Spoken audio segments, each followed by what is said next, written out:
Welcome to the Slop Temple. We pray this video helps.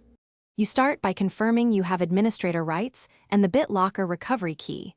Without these, you cannot turn off encryption. Open Settings or Control Panel to verify your account and ensure a backup of important files exists.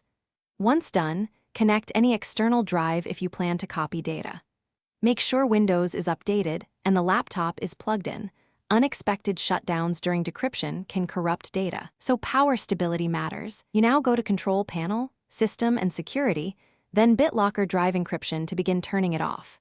Choose the encrypted drive and click Turn off Bitlocker. The system will prompt you to confirm and start decrypting. This process removes encryption keys from the drive. That's why it can take hours depending on drive size and speed.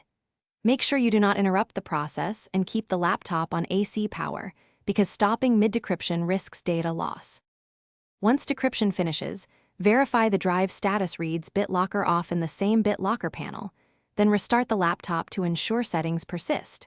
You should also open File Explorer, view drive properties, and confirm no encryption label remains.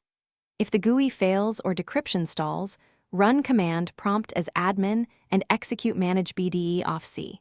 To force the process and check % status with Manage BDE status. A key troubleshooting tip.